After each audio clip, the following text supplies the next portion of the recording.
জিরোর যে ছবিটা, তারাতলার যে বিপর্যয়ের ছবিটা, সেটা তুলে ধরবো একে একে। প্রথমে যে ছবি আমরা সকাল থেকে দেখতে পেলাম তা হচ্ছে একটা নির্মীয়মান গোডাউন এই তারাতলায়। সেখানে যে ছাদ ছিল সেই ছাদ হঠাৎই ভেঙে পড়ে এবং তারপর প্রায় 25 থেকে 30 জন ভিতরে আটকে পড়েন। এখনো পর্যন্ত 3 জনের মৃত্যু হয়েছে এবং 18 জনকে তাদেরকে নিয়ে গিয়ে এসএসকেএম হাসপাতালে ভর্তি করা হয়েছে। প্রথমে যে ছবি দেখব এবং শুনবো প্রত্যক্ষদর্শীরা তারা কি দেখেছেন সেই সময়। আমরা পাশেই গোডাউনে কাজ করি, তো কাজ যখন 12:30 হবে ধরম করে আওয়াজ হলো, তো আমরা ভাবলাম কি ভূকম্প এসছে। তো সবাই এক দু দেখছিল আশেপাশে, তখন কেউ বললো ওখান থেকে অনেক ধুঁধ উঠছে। তখন আর সবাই বাইরে বেরোলাম, দেখলাম কনস্ট্রাকশন সাইটটা পুরো পড়ে গেছে। তো দৌড়ে যতগুলো লোক রাস্তায় ছিল সব ভিতরে পালালো। দুজন কোন দিয়ে বার করলো যে কনস্ট্রাকশন সাইটে, আপনি বার করলেন? হ্যাঁ, আমরা হেল্প করে টেনে বার করলাম। তারপরে একজনকে পুলিশরা, তো 5 মিনিটে 10 মিনিটে পুলিশরাও চলে এসছে। একজনের কন্ডিশন অনেক ক্রিটিক্যাল ছিল, অ্যাম্বুলেন্সে নিয়ে গেছে। তারপরে মোটামুটি ম্যাক্সিমাম লোক মাঝখানেই আছে। মাঝখানে সেকেন্ড ফ্লোরে যে কনস্ট্রাকশন হচ্ছিল, সেকেন্ড ফ্লোরে যে কন্ট্রাক্টর ছিল ও সেকেন্ড ফ্লোরে ছিল, মোটামুটি ঢালাই সেকেন্ড ফ্লোরেই হচ্ছে। আজগারও ছিল কি? এটা কে আজগারটা কি? আজগার এখানে লোকাল টিএমসি স্ট্রংহোল্ড ছিল। স্ট্রংহোল্ড অনেক দিন থেকে কাজ করছিল, টিএমসি থেকে রিলেটেড ছিল। এর আগে অন্য কন্ট্রাক্টর কাজ করছিল, আবার কিছু ইস্যু হয়েছে, তারপরে 6 মাস দিয়ে নিয়ে আজগার হোসেন। এরকম সাংঘাতিক কোনোদিন না, এরা আমরা কোনো দিন দেখি না। যত লেবাররা আছে সব গ্রাম থেকে নিয়ে আসে, অনেক দূরে দূরে, কোনো নন্দীগ্রাম, মেদিনীপুর, অনেক বিলো পভার্টি লাইনের লেবাররা আছে। দুজনকে বাঁচাতে পারলাম, আর আমরা যেতে পারিনি। একজনের কন্ডিশন এত খারাপ ছিল কি মাথা ঘুরতে লাগলো, অনেকজন ওখান থেকে ভয় পালিয়ে গেল ওর কন্ডিশন। তারপরে পুলিশরা ওকে এসএসকেএম হসপিটালে নিয়ে গেল। প্রত্যক্ষদর্শীদের কথা আমরা শুনলাম এবং তারা বলছেন যে ঠিক কিভাবে এই যে চাঙড় বা ছাদ তা ভেঙে পড়েছে এবং লোহার বিম, সেই লোহার বিম দিয়ে তৈরি চাঙড়, এবং হঠাৎই এই ছাদ ভেঙে পড়ায় একেবারে কার্যত বিপর্যয়ের মুখে পড়তে হয় একাধিক শ্রমিককে। ইতিমধ্যে 3 জনের মৃত্যু হয়েছে এবং যাদেরকে রেস্কিউ করেছে এনডিআরএফ টিম বা ড্যামেজ কন্ট্রোলের টিম, তাদেরকে কিন্তু নিয়ে যাওয়া হয়েছে এসএসকেএম হাসপাতালে। এবং ঘটনা ঘটার কিছুক্ষণের মধ্যেই আমরা দেখি রাজ্যের 3 মন্ত্রী অগ্নিমিত্রা পাল, শারদত্ত মুখোপাধ্যায় এবং ইন্দ্রনীল খান, তারা কিন্তু চলে আসেন সরে জমিনে, একেবারে খতিয়ে দেখেন, সাধারণ মানুষের সঙ্গে কথা বলেন, যারা ভিতরে আটকে রয়েছেন তাদের সঙ্গে, তাদেরকে কি করে বের করে নিয়ে আসা যায় সেই বিষয়ে কিন্তু তদারকিকরণ করেন। এবং তার পরবর্তীতে আমরা দেখি যে মুখ্যমন্ত্রী শুভেন্দু অধিকারী তিনি এখানে এসে পৌঁছান এবং তিনি বলেন যে তিনি গেট আটকে রাখবেন না। তিনি পুলিশের সঙ্গে কথা বলেন এবং সেই সময় পুলিশ কমিশনার অজয় নন্দা তিনি ভিতরে উপস্থিত ছিলেন। পুরো বিষয়টা তিনি দেখেন এবং তারপরে তিনি বলেন যার রিপোর্ট তা তিনি নবান্নে গিয়ে দেবেন। ঠিক তিনি কি বলেছিলেন মুখ্যমন্ত্রী শুনবো এখন। প্রথমেই আমি ধন্যবাদ জানাবো আমাদের সিভিল ডিফেন্স, কলকাতা পুলিশ এবং ফায়ার ব্রিগেডকে। তারা যদি কুইক রেস্কিউ লোকাল লোকেদের নিয়ে না করতেন তাহলে এই মৃত্যুর সংখ্যাটা অনেক লম্বা হতো। অত্যন্ত একটা মর্মান্তিক ঘটনা আজকে কলকাতা তথা রাজ্যের ক্ষেত্রে হতো।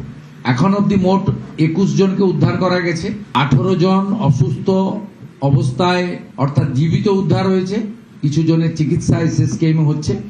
ওখানে স্বাস্থ্য দপ্তরের প্রতিমন্ত্রী সুমনা সরকার এবং হেলথ সেক্রেটারির নেতৃত্বে টিম কাজ করছে। সিএমওইচ দক্ষিণ 24 পরগনার নেতৃত্বে 20টি অ্যাম্বুলেন্স প্রতিনিয়ত ওখানে কাজ করছে এবং গ্রিন চ্যানেল করে কলকাতা পুলিশ তাদের পৌঁছে দিচ্ছে।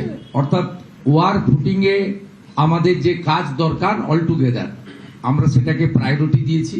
আমি স্পটে যাওয়ার পরে আমাকে এনডিআরএফ এবং আর্মি বলেছেন তারা সম্পর্ক স্থাপন করতে পেরেছেন আরো বেশ কিছু 12 থেকে 15 জনের মতো ভিতরে আছেন। প্রত্যেকের সঙ্গে তাদের সম্পর্ক স্থাপন করতে পেরেছেন। জল এবং অক্সিজেন সেটা দেওয়ার ব্যবস্থা তারা করেছেন। তারা হোপফুল যে তারা তাদের বের করবেন। মুখ্যমন্ত্রীর বক্তব্য আমরা শুনলাম এবং অ্যাম্বুলেন্সের যে তৎপরতা তা কিন্তু আমরা যখন গ্রাউন্ড জিরোতে এসেছি তখন থেকে দেখতে পেয়েছি। একের পর এক অ্যাম্বুলেন্স তারা এখান থেকে যারা ভিতরে আটকে ছিলেন তাদেরকে বের করে এসএসকেএম হাসপাতালে তড়িঘড়ি নিয়ে যায়। এবং আমরা এই মুহূর্তে আমাদের যারা প্রতিনিধিরা রয়েছে এই গ্রাউন্ড জিরো থেকে তাদের সঙ্গে কথা বলবো, তারা ঠিক সকাল থেকে কি দেখলেন, তাদের কাছে কি তথ্য আছে, সমস্তটাই তুলে ধরবো আপনাদের সামনে। আমাদের সঙ্গে এই মুহূর্তে রয়েছেন কমলিকা সেনগুপ্ত। আমি কমলিকাদের কাছে যাব যে এই যে হাতে হাতে এনডিআরএফ এর টিম কাজ করলো, পুলিশের যে ব্যাটালিয়ন তারা কাজ করলেন এবং ড্যামেজ কন্ট্রোল টিম কাজ করলো, ঠিক কি দেখলে কমলিকাদি তুমি? দেখো একটা জিনিস খুব স্পষ্ট যে কিভাবে সবাই মিলে হাতে হাত লাগিয়ে কাঁধে কাঁধ লাগিয়ে কাজ করলে যে এটা একটা ভয়ঙ্কর ঘটনা এবং এটা একটা অ্যাক্সিডেন্ট এবং খুব বড় অ্যাক্সিডেন্ট। সেখান থেকে দাঁড়িয়ে আমরা কি দেখলাম, প্রথমেই আমরা দেখলাম যখন প্রত্যক্ষদর্শীর সঙ্গে আমরা কথা বলছিলাম, তারা বলছিল যে 5 মিনিটের মধ্যেই প্রথমে কলকাতা পুলিশ পৌঁছে গেল, তার সঙ্গে ডিজাস্টার ম্যানেজমেন্ট টিম পৌঁছে গেল, সিভিল ডিফেন্সের টিম পৌঁছে গেল এবং সঙ্গে সঙ্গে যেটা আমরা দেখতে পেলাম যে এনডিআরএফ, এসডিআরএফ, এনডিআরএফের দুটো টিম তারা এখানে রইল পৌঁছে গেল এবং তার সঙ্গে সঙ্গে আমরা যেটা জানতে পারলাম যে 2 জন স্পেশাল অফিসারকে পাঠানো হলো এনডিআরএফের টিম থেকে।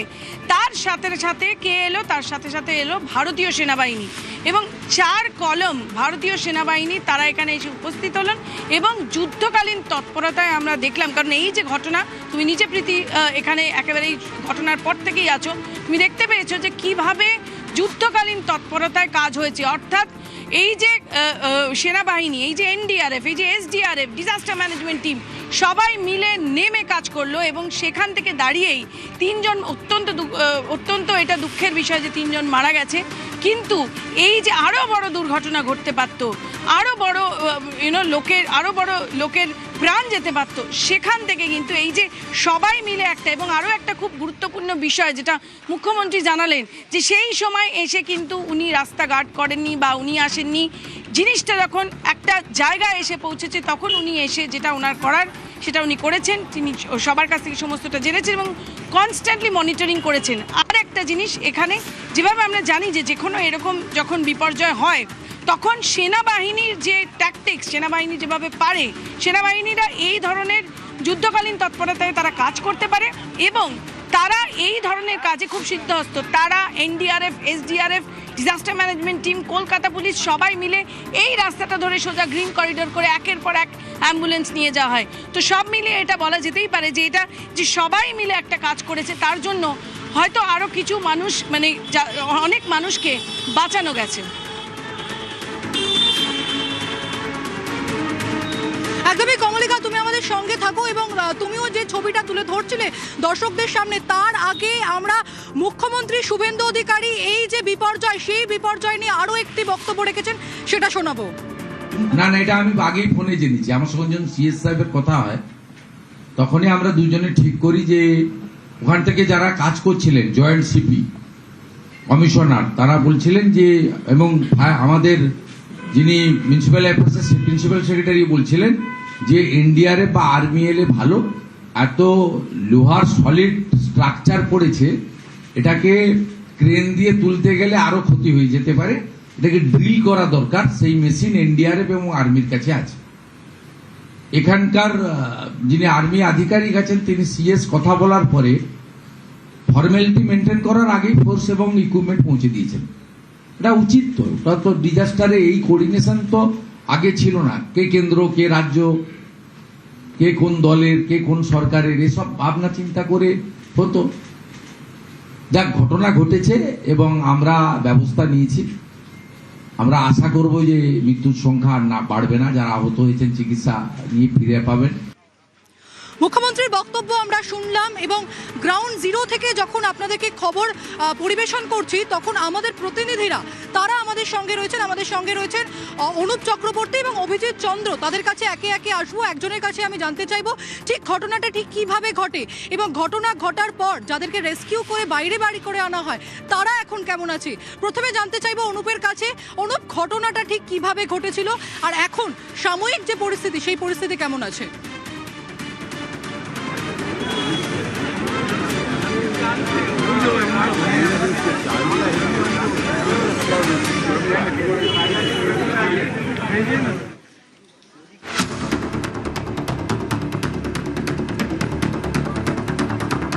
ইতিমধ্যেই চলছে গোটা ছবিটা। প্রথম তোমায় দেখাবো যে পরিস্থিতি হয়েছিল, তার পরবর্তী ক্ষেত্রে লক্ষ্য করা নিমেষের মধ্যে এখানকার মানুষজন তারাই কিন্তু এখানে আসে এবং উদ্ধার কাজ শুরু করে।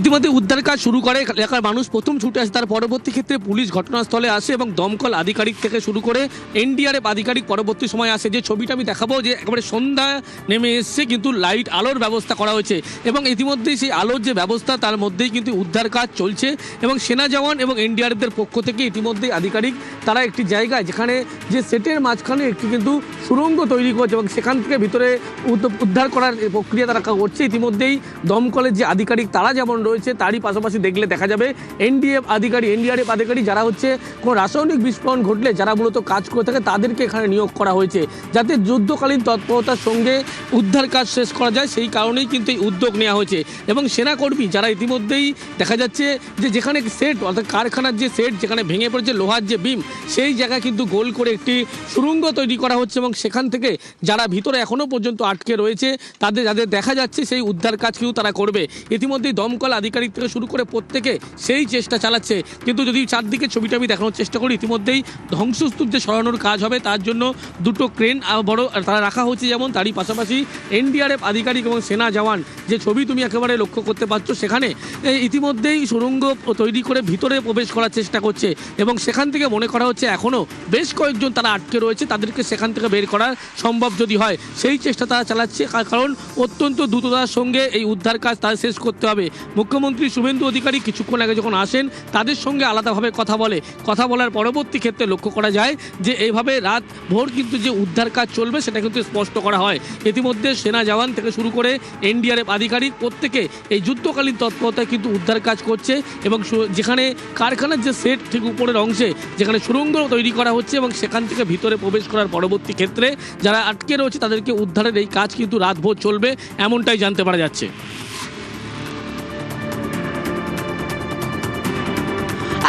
একদমই অনুপ তুমি সঙ্গে থাকো আমাদের এবং গ্রাউন্ড জিরো থেকে তুমি যেমনটা ছবি তুলে ধরছিলে আমরা দেখছিলাম।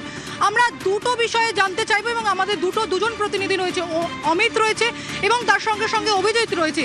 আমি ইনসিডেন্ট পার্টে আসবো, কিন্তু যারা বাইরে বের করে নিয়ে আসা হয়েছে তাদের কেমন রয়েছে, তারা কেমন রয়েছেন, এসএসকেএম হাসপাতালে যাদের চিকিৎসা চলছে তারা কেমন রয়েছেন, সেই বিষয়টা এখন জানবো অভিজিতের কাছ থেকে।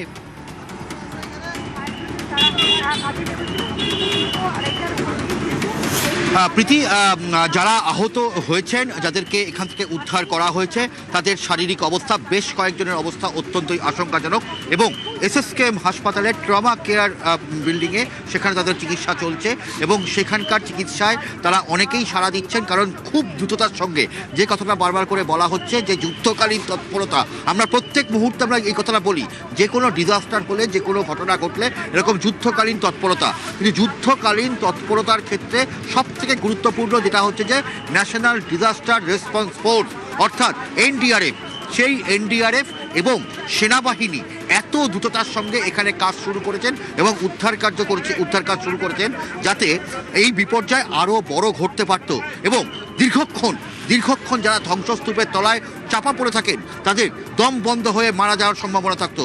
সে তুলনায় এখনো পর্যন্ত এই বিপর্যয় তুলনামূলক অনেকটাই কম। এসএসকেএম হাসপাতালের ট্রমা কেয়ারের চিকিৎসকরা বলছেন আর কয়েক মুহূর্ত দেরি হলে এখনো পর্যন্ত 3 জনের মৃত্যুর খবর জানা গেছে। 18 জন তারা চিকিৎসাধীন রয়েছেন এবং সেই 18 জনের মধ্যে বলা যেতে পারে অনেকেরই হয়তো মৃত্যু ঘটতে পারত, কারণ যে তৎপরতার সঙ্গে আজকে উদ্ধার কার্য করা হয়েছে এবং অতীতে দেখা গেছে যে যুদ্ধকালীন তৎপরতার সঙ্গে উদ্ধার কার্যের কথা বলা হলেও আসলে national disaster response force NDRF থেকে শুরু করে সেনাবাহিনীর জওয়ানদের নামানো হতো না এবং সেক্ষেত্রে উদ্ধার কার্য শুরু করতে অনেকটা দেরি হতো। এক্ষেত্রে দ্রুততার সঙ্গে কাজ শুরু হওয়ায় যেটা দেখা গেল যে ডিজাস্টার, সেই ডিজাস্টারের পরিমাণ অনেকটা কমেছে, অর্থাৎ যে মানুষের যে মৃত্যুর সংখ্যা অনেকটাই আটকানো গেছে এবং এই যে এসএসকেএম হাসপাতালের ট্রমা কেয়ার সেন্টারে সেখানে চিকিৎসকদের টিম রেডি রাখা এবং যেটা স্বাস্থ্যমন্ত্রী শরদ্দত্ত মুখোপাধ্যায়, মুখ্যমন্ত্রী শুভেন্দু অধিকারী প্রত্যেকে বলেছেন যে সরকারি বেসরকারি কাঁধে কাঁধ মিলিয়ে বিভিন্ন বেসরকারি হাসপাতাল তারা যেভাবে আজকে এখানে অ্যাম্বুলেন্স পাঠিয়েছেন, যেভাবে অক্সিজেন সিলিন্ডার পাঠিয়েছেন, একই রকমভাবে আলিপুর কমান্ড হাসপাতাল থেকে শুরু করে এসএসকেএম, বেহালা বিদ্যাসাগর স্টেট জেনারেল হাসপাতাল, প্রত্যেকে এখানে স্বাস্থ্যকর্মী, চিকিৎসক অর্থাৎ সরকারি চিকিৎসক যেমন এখানে পৌঁছে গেছেন, বেসরকারি চিকিৎসকরাও, প্রাইভেট যারা ডক্টর সেই চিকিৎসকরাও এখানে পৌঁছেছেন এবং খুব দ্রুত এখানে অস্থায়ী টেম্পোরারি মেডিকেল ক্যাম্প করা হয়েছে ভেতরে। সেই অস্থায়ী মেডিকেল ক্যাম্প থেকে প্রাথমিক চিকিৎসা এবং তারপরে দ্রুততার সঙ্গে গ্রিন করিডোর করে প্রায় একই রকমভাবে গ্রিন করিডোর করে এখান থেকে পিজি হাসপাতাল বা এসএসকেএম হাসপাতালের ট্রমা কেয়ার সেন্টারে নিয়ে যাওয়া এবং সেখানে কোনো রকম দেরি না করে দ্রুততার সঙ্গে যাতে চিকিৎসা শুরু করা যায় তার সমস্ত সেট আপ রাখা। এবং এখনও পর্যন্ত টালিগঞ্জ এমআর বাঙ্গুর হাসপাতাল থেকে শুরু করে বেহালা বিদ্যাসাগর স্টেট জেনারেল হাসপাতাল সেখানেও পরিকাঠামো রাখা রয়েছে। স্বাস্থ্য দপ্তর থেকে নির্দেশ দেওয়া হয়েছে সর্বত্র যেন বেড রাখা হয়, যাতে কোথাও পরবর্তীতে যাতে নতুন করে যদি কোনো এখান থেকে উদ্ধার হয় সেই মানুষকেও যেন সুচিকিৎসা দেওয়া যায়। প্রীতি। একদমই অভিজিৎ, ধন্যবাদ এতক্ষণ বলার জন্য। আমি তোমাকে একটা বিষয় জানিয়ে রাখি যে মূলত আমরা দেখলাম সকাল থেকে অভিজিৎ যে বিষয়টা বলছিল যে স্বাস্থ্যমন্ত্রী শারদ মুখোপাধ্যায় তিনি এখানে এসে উপস্থিত হয়েছেন এবং তারপরে তাকে যখন বারবার প্রশ্ন করা হয় তিনি বলেন যে এই মুহূর্তে এখন মিডিয়ার সামনে কথা বলার নয়, এই মুহূর্তে যে মানুষগুলো ভিতরে আটকে রয়েছেন তাদেরকে কি করে সেফ প্লেস করে বাইরে বের করে নিয়ে আসা যায়, সেফ প্যাসেজ করে বাইরে বের করে নিয়ে আসা যায়। এবং তারপরে আমরা দেখি ঘটনাটা ঘটে 12টার পর এবং প্রশাসনের যে অ্যাক্টিভনেস, কলকাতা পুলিশ পুরো যে ঘটনাস্থল সেই ঘটনাস্থলটিকে ঘিরে ফেলে। এর পরবর্তীতে আধা সেনাবাহিনী, এনডিআরএফ এর টিম, ডিজাস্টার ম্যানেজমেন্ট সমস্তটা একে একে ঢুকতে থাকে এবং তারপরে আমরা দেখি যুদ্ধকালীন তৎপরতায় কেউ অক্সিজেন সিলিন্ডার নিয়ে যাচ্ছেন, কেউ স্ট্রেচারে করে নিয়ে যাচ্ছেন। সমস্ত বিষয় আমাদের সামনে ছবিতে একেবারে ধরা পড়লো। এই বিষয়গুলো যখন নিয়ে আমরা আলোচনা করছি তখন আমরা জানতে চাইবো যে ক্যাজুয়ালিটি কত, ঠিক কী পরিস্থিতি এবং ঘটনার কি পরবর্তী তদন্তের দিকে ভাবছে রাজ্য সরকার। আমার সঙ্গে রয়েছে অমিত, ক্যাজুয়ালিটি কী রকম রয়েছে এখনো পর্যন্ত? দেখো, এখনো পর্যন্ত এই ঘটনাস্থল থেকে রেস্কিউ করে বা উদ্ধার করার পর 21 জনকে এসএসকেএম হাসপাতালে নিয়ে যাওয়া হয়েছে, যাদের মধ্যে 3 জনের মৃত্যু হয়েছে বলে জানা যাচ্ছে এবং 18 জন সেখানে চিকিৎসাধীন রয়েছে এবং বেশ কিছু জন রয়েছেন যাদেরকে এখানে রেস্কিউ করা হয়েছিল এবং এখানে প্রাথমিক চিকিৎসা করা বা অন্যত্র এসএসকেএম হাসপাতালে নিয়ে যাওয়ার পর ট্রমা কেয়ারে প্রাথমিক চিকিৎসা করার পর ছেড়ে দেওয়া হয়েছে এবং এই মুহূর্তে এখনও পর্যন্ত উদ্ধার কাজ চলছে। তোমাকে জানিয়ে রাখবো দিনের আলো পড়ে এসেছে বা দিনের আলো এখন প্রায় নেই বললেই চলে, সে কারণে বিদ্যুতের ব্যবস্থা এখানে করা হয়েছে। জেন ভ্যান ব্যবহার করে বিদ্যুতের আলো দিয়ে এখানে উদ্ধার কাজ কিন্তু চলছে। কলকাতা পুলিশ সূত্র থেকে এখনো পর্যন্ত যেটা জানা যাচ্ছে যে ভেতরে এখনও আটকে থাকারও কিন্তু সম্ভাবনা রয়েছে, প্রায় 15 থেকে 16 জন ভেতরে আটকে থাকতে পারে এমনটা মনে করা হচ্ছে। সেক্ষেত্রে এনডিআরএফ, আমাদের রাজ্য বা কলকাতা পুলিশের বিপর্যয় মোকাবিলা টিম, সেনাবাহিনী, কলকাতা পুলিশ, দমকল একযোগে কিন্তু এই মুহূর্তে উদ্ধার কাজ চালাচ্ছে। সেক্ষেত্রে আমরা জানিয়ে রাখবো যে এখনো পর্যন্ত 21 জনকে এসএসকেএমে উদ্ধার করে পাঠানো হয়েছে এবং 3 জনের মৃত্যু হয়েছে, 18 জনের সেখানে চিকিৎসা চলছে ট্রমা কেয়ারে এবং বেশ কয়েকজন রয়েছে যারা অক্ষত অবস্থায় সেখান থেকে রেস্কিউ করা হয়, অল্প চোট ছিল, তাদেরকে প্রাথমিক চিকিৎসা করা হয়েছে এবং তারপরে ছেড়ে দেওয়া হয়েছে। তবে এই মুহূর্তে এখনও ভেতরে 15 থেকে 16 জন আটকে থাকার আশঙ্কা করছেন যারা উদ্ধার করছে বা উদ্ধারকারী টিম। এবং জানিয়ে রাখবো উদ্ধার কাজ যুদ্ধকালীন তৎপরতা চলছে, কারণ যে ধরনের বিপর্যয় ঘটেছে, যেভাবে একটা লোভার বিম উপরে টিনের স্ট্রাকচার সমেত যেভাবে এটি পড়ে গিয়েছে সেটি নিয়ে এবং নিচে চাপা পড়ে যাওয়া, কারণ এতগুলো শ্রমিক সেখানে কাজ করছিলেন, তারপরে কিন্তু উদ্ধার কাজ শুরু হয়। যথেষ্ট যুদ্ধকালীন তৎপরতা উদ্ধার কাজ চলছে। তো এবারে আসবো ইনভেস্টিগেশন পার্টের ক্ষেত্রে। সেক্ষেত্রে স্ট্রাকচারে কোনো গলদ ছিল কি না সেটি কিন্তু পরবর্তী সময় তদন্ত হবে, কারণ কলকাতা পুলিশ স্পষ্ট জানিয়ে দিচ্ছে যে এই মুহূর্তে তাদের প্রাথমিক যে কাজ অর্থাৎ প্রধান বা মূল কাজ যারা রেস্কিউ করা, অর্থাৎ ভেতরে যারা আটকে রয়েছেন তাদেরকে উদ্ধার করে হাসপাতালে পাঠানো। স্ট্রাকচারে কোনো সমস্যা রয়েছে কিনা এবং এই বিপর্যয়ের কারণ কি সেটাই জানবো স্ট্রাকচারাল ইঞ্জিনিয়ার পার্থপ্রতিম বিশ্বাসের সঙ্গে। এই নিয়ে আমরা কথা বলেছিলাম তার সঙ্গে, তিনি কি বলেছেন শুনবো।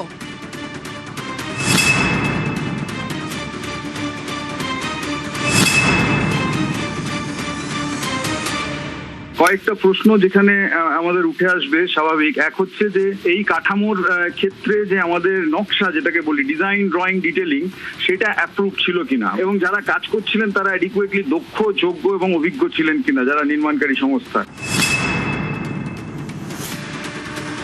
হচ্ছে এই ধরনের ঘটনা তখন ঘটতে পারে যে যখন, বিশেষত এটা বিম কলামের বাড়ি নয়, এটা আপনারা দেখছেন যে স্টিল ফ্রেম স্ট্রাকচার।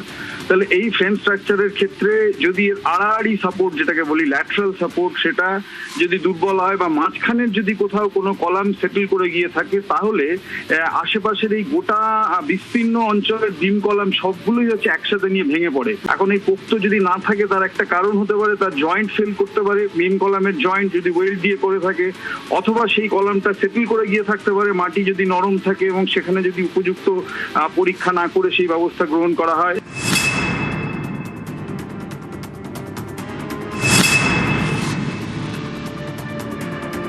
নির্মাণ সামগ্রীর মান, সেটাতেও হচ্ছে যে কোথাও আপোষ হয়েছে কিনা। একটা জিনিস, নির্মাণের ত্রুটি কোথাও ছিল, অ্যান্ড ত্রুটি মানে এটাকে যদি আপনি বলেন বেনিয়ম, নিশ্চিতভাবেই বেনিয়ম। ফলে এখন সেই নিয়মটাকে ধরা ঠিক সময় যদি ধরতে পারা যেত, তাহলে বিপর্যয়টা আটকানো যেত। এখন জানবো বিপর্যয়, এই যে বিপর্যয় ঘটেছে এর পিছনে কোনো বেআইনি নির্মাণ বা এর পিছনে গাফিলতি ঠিক কি ছিল, মুখ্যমন্ত্রী কি বলেছেন এই নিয়ে শুনবো। আমাকে কেএমসি থেকে বলা হয়েছে এটা বিল্ডিং প্ল্যান 17/1/2026 এই বিল্ডিং প্ল্যান অনুমোদন দেওয়া হয়েছে। ওনার অফ ল্যান্ড হচ্ছে SMPA, লিজি হচ্ছেন Shri Shambhunath Behera as partner of Behera Brothers. Initially কেএমসির ইঞ্জিনিয়াররা আমাদের জানিয়েছেন যে ত্রুটিযুক্ত প্ল্যান, টেকনিক্যাল লোকেরা কাজ করছে, রাতে রিপোর্ট পেয়ে যাব, আমি অ্যাসেম্বলিতে জানাবো যে অ্যাকশন টেকেন কি করার আমরা উদ্যোগ নিচ্ছি। গার্ডেন নিচের ঘটনা ভুলে যাচ্ছেন, একটা লোককেও তো জীবিত বের করতে পারেননি, 13ই মরেছে, একটাও তো জীবিত বের করতে পারেন। 72 ঘন্টা ধরে রেস্কিউ চালিয়েছিলেন চাঙড় সরানোর জন্য, তাও তো লোহার ছিল না, পাথর চুন সুরকি ছিল। টাকার বিনিময়ে এগুলো হলে তার ফল এগুলোই। এই ঘটনা যখন ঘটেছিল তখন দুপুর ছিল, অর্থাৎ যে সূর্যের আলো, সেই সূর্যের আলো দেখতে পেয়েছি আমরা। এই মুহূর্তে আমিও দাঁড়িয়ে রয়েছি একেবারে গ্রাউন্ড জিরো থেকে, এবং আমার প্রতিনিধিরা তারাও দাঁড়িয়ে রয়েছে গ্রাউন্ড জিরো থেকে। সন্ধে নামলে রেস্কিউ করতে একটু সমস্যা হয়, কারণ সেখানে যে প্রাকৃতিক আলো, সেই আলো পাওয়া যায় না। এই আলোর কি ব্যবস্থা করা হয়েছে, কি দেখবো, ছবি দেখবো, আমার সঙ্গে রয়েছে অনুপ। আলোর ব্যবস্থা করা হয়েছে, আর এই মুহূর্তে রেস্কিউ প্রসেস কিভাবে চলছে?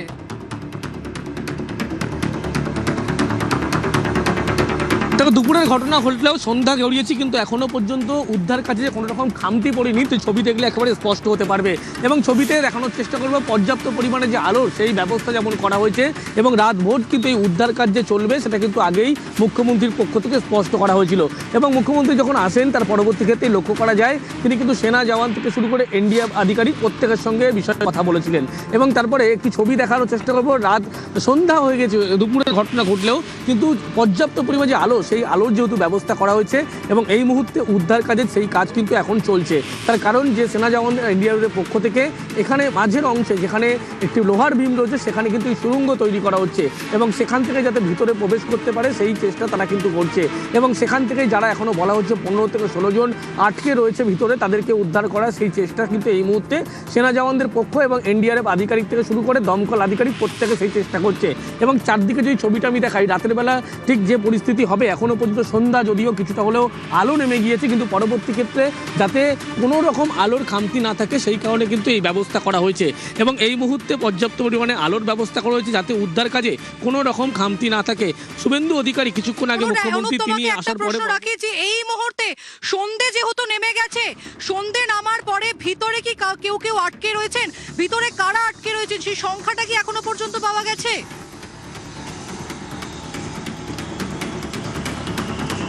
তবে এনডিআরএফ এবং সেনাবাহিনী সূত্রপাত খবর এখনও 15 থেকে 16 জন তারা কিন্তু ভিতরে আটকে রয়েছে, তাদেরকেই উদ্ধার করার এই চেষ্টা কিন্তু ইতিমধ্যেই এনডিআরএফ আধিকারিক, সেনা জওয়ান, দমকল প্রত্যেকে তারা করছে। এবং যুদ্ধকালীন যে তৎপরতার মধ্যে কাজ চলছে, ইতিমধ্যেই গ্যাস কাটার দিয়ে একটি জায়গা যেখানে সুড়ঙ্গ করা হচ্ছে, যেখান থেকে তারা ভিতরে প্রবেশ করার চেষ্টা করছে, সেই জায়গার ছবি যদি আমি দেখানোর চেষ্টা করব। যুদ্ধকালীন তৎপরতা কিন্তু সন্ধ্যা হলেও এখনও পর্যন্ত সেই কাজ কিন্তু করছে। গ্যাস কাটার দিয়ে সেই মাঝের অংশে সুড়ঙ্গ তৈরি করা হচ্ছে, ভিতরে বলা হচ্ছে 15 থেকে 16 জন আটকে ঢুকে রয়েছে এমনটাই আশঙ্কা করা হচ্ছে বা এমনটা কিছু করে জানানো হচ্ছিল। ইতিমধ্যেই সেই চেষ্টা কিন্তু তারা যেমন করছে যত তাড়াতাড়ি দ্রুততা সম্ভব যুদ্ধকালীন পরিস্থিতিতে উদ্ধার করা যায়। তার কারণ যে পরিস্থিতি হয়েছিল ভয়াবহ পরিস্থিতি, তার পরবর্তী ক্ষেত্রে একটা ধ্বংসস্তূপে পরিণত হয় এবং মাঝের যে অংশ যেখান থেকে যদি সুড়ঙ্গ তৈরি করা যাতে কোনোভাবে আবার নতুন করে ক্ষতির আশঙ্কা, প্রত্যেকটি বিষয় দেখার পরবর্তী ক্ষেত্রে কিন্তু এই সিদ্ধান্ত নেওয়া হয়েছে এবং সেনা জওয়ান এনডিআরএফ প্রত্যেকের পক্ষ থেকে এইভাবে যুদ্ধকালীন তৎপরতার মধ্যে কাজ করা হচ্ছে এবং মাঝের অংশে যে সুড়ঙ্গ করা হচ্ছে সেই ছবি তুমি দেখতে পাচ্ছ যে গ্যাস কাটার দিয়ে কিন্তু ইতিমধ্যেই সেই জায়গায় লোহার বিম কাটার কাজ কিন্তু চলছে এবং সেখান থেকে ভিতরে যাতে প্রবেশ করতে পারে সেই চেষ্টা কিন্তু তারা করছে এনডিআরএফ বা সেনা আধিকারিক তারা প্রত্যেকেই। এবং এই যুদ্ধকালীন তৎপরতা যত দ্রুত সম্ভব কাজ শেষ করা যায় এটাই তাদের লক্ষ্য। তার কারণ রাত ভোর কিন্তু এই কাজ চলবে এমনটাই বলা হচ্ছে। তার কারণ বাড়তি সেনা কিন্তু আরও নামানো হয়েছে। তার কারণ যে বলা হচ্ছে একদমই অনুপ, ধন্যবাদ তোমাকে। বিপর্যয়ের পর যে উদ্ধার কার্যের কাজ সেই কাজ কিন্তু এই মুহূর্তে চলছে। স্বাভাবিকভাবেই বিপর্যয়ের যে খবর সেই খবরেই আমরা থাকবো, এই মর্মান্তিক খবরেই আমরা থাকবো।